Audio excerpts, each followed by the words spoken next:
Hey everyone, this is Evan. Welcome back to episode 2 of Learning Motion Control and some I/O with PLCs. In this video series, we're going to talk about I/O, servo, steppers, some stuff like that, and just give you a general idea of how this works in the PLC environment. So if you didn't check out episode 1, it might be worth a watch. I explained where I got this equipment and kind of where I'm headed with this series. Also, if you didn't check out the first episode, you may not have realized there was a whole additional series that talked about the environment for programming these PLCs, sort of how they work and things like that. So definitely go check those out. It'll be worth your time before you watch this video. Jumping right in, we're going to establish communication with this PLC, but I wanted to give you a tour of kind of what we're working with in this series. I'll be showing stuff as it moves later on, but this will be your general tour of what we have to work with. So up at the top left, I got my handy pointer hand here. The top left is a Bekoff Cx 5130 PLC. It's very similar. All the CXs are in that same form factor. So it's essentially a Windows-based PC, x86 architecture, usually like 2 to 4 gigs of RAM, but you can spec them all the way up after that if you want. So what's important to note about this guy, he's got a DVI port on this side, 2 network cards, at the top left there, 4 USBs, and you can expand out on this left side and put additional equipment there, extra network cards and stuff. That's essentially a PCI Express bus, I believe. So you can add sound cards and kind of weird stuff like that. But so they're very expandable on that side. The other side is we've got some I/O slices there, and this is all made to be DIN rail mountable. So those I/O slices will mount right up, and they connect to what they call an E-bus. That's just like a little 6 or 7 conductor bus. It's very similar to the EtherCAT bus. That's this network system to talk to all these EtherCAT devices. So I'll get into that a little bit more later on. But I just wanted to let you know this is kind of the brain of the whole process up here. So it talks to the rest of this I/O and the I/O that's directly attached to it, and that's how it works. So some of the other stuff we have going on here, this beast right here in the center, that's an AX5000 dual channel servo drive. So it can actually run like 2 of these motors at once, completely separate.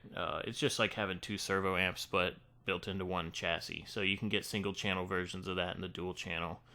It's an absolute animal. It will pretty much control anything. VFDs or servo motors or just DC motors or whatever you want, really. It's really configurable. So you got a lot of extra I/O up top here that comes in handy, and then you've got your 24 volts coming in here, DC for the DC bus, and then down, I believe at the bottom is right up front here, that's your what we'd call the high voltage, which normally would be 483 phase or something. This one's rigged up for 120 single phase though, just for testing. So other than that, top right, we've got just an off the shelf 24 volt power supply. Supplies the PLC that runs on 24 and all the I/O as well. So it's just worth noting that that's up there. And then we have some servo motors. Things get interesting here on this slice though. The first one with this taller set of lights on it is actually a EL7201 style servo slice. So it's an entire servo closed loop system in a single width slice, which is pretty incredible. It runs 8 to 50 volt DC. Some of their big ones, actually, they're double wide at that current, but they'll run up to 8 amps, which is like comes out at 400 watts or pretty well close to half a horsepower actually. So they get pretty big for such a small and really excellent form factor there. I really like those. And I've used them on a project before and they worked out really well. So additionally, on this right side here, we've got an EL7041, and that's a stepper controller. So just something like these little steppers, or like the ones on my 3D printer back here in the background. I'm actually going to dig into that a little bit later in the series. That's why I don't mind showing it now. Otherwise, let's see, we have an EP slice down here. Those are really nice IP67 rated, I guess they call them pods, not really slices, but they're great. So you get power in, power out, and EtherCAT in, EtherCAT out. And so it lets you do a lot of cool stuff with, I/O on the end of a robot arm and stuff like that. So it really saves you on cabling and stuff, but they're a little more expensive.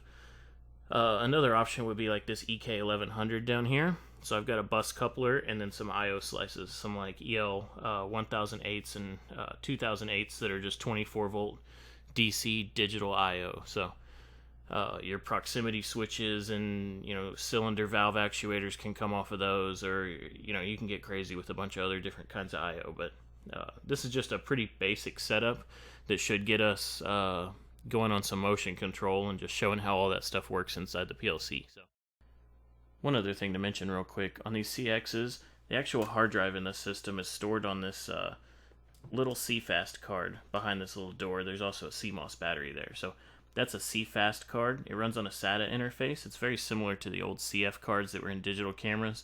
They were actually in the old Bekoff PLCs as well. So when you pop that in there, boot it up, and that's where it loads the OS.